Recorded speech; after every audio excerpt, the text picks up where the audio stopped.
Hey guys, Jag here, and welcome to today's masterclass. Today we're going to talk about target market and everything to do with the target market. Who are those people you want to serve, and how do you find your target market? What are the things you must be aware of that when you're choosing your target market? So let's get started. Let me bring it to my board, and we're going to get started. So today's lesson is all about target market. So what is this target market? Why everybody's talking about it?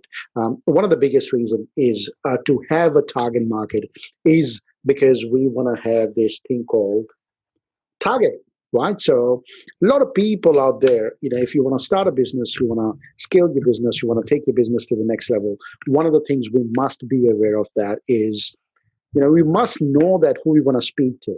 We must know that who we want to speak to in the marketplace. Who are those people we want to have a thing called conversation, right?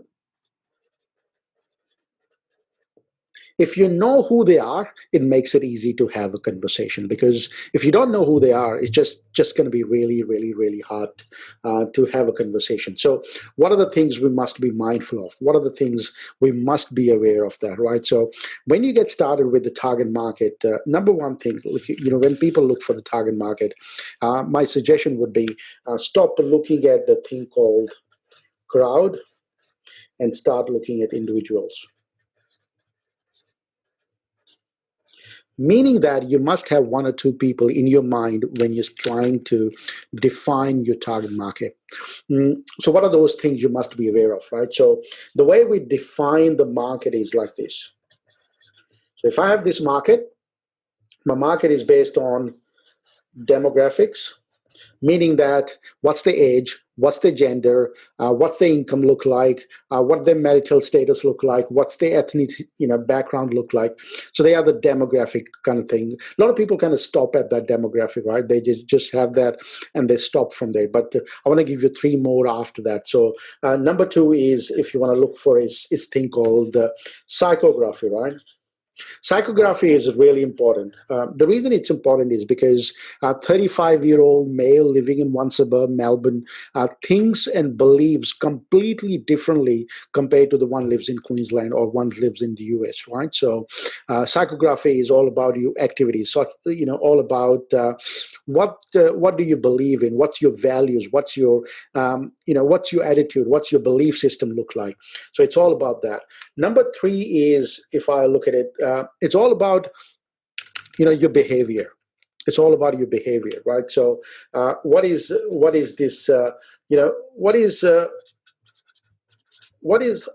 this, if I give this service to this person, what are the benefits?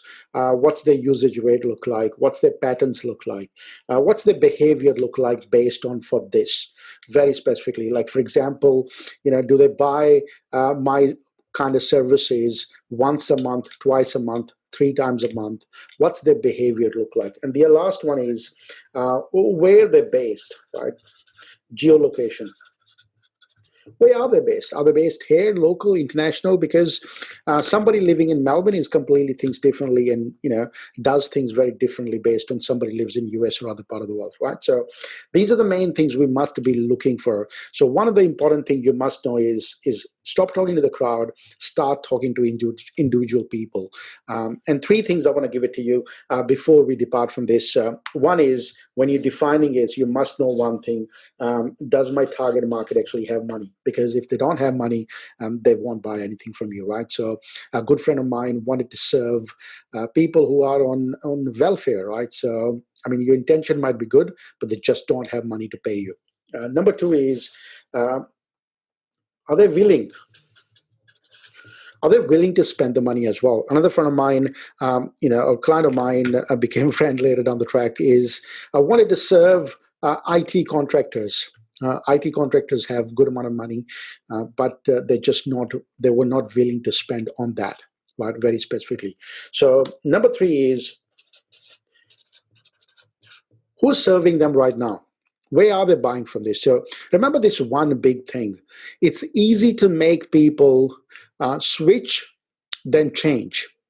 Meaning that if they're already buying something from somebody, it's easy for us to make them a switch from their product to your product, right? So, but if you were trying to change the way they do things, it's just going to be really hard. So find out who they're buying it from right now. So hope this was useful. If you need any bit of help in this, type the word target market below in the comments, and I'll send you the information how we can actually help you scale your business to the next level, how to find a client for you, how to actually help you find your perfect target market who are willing to pay for your services.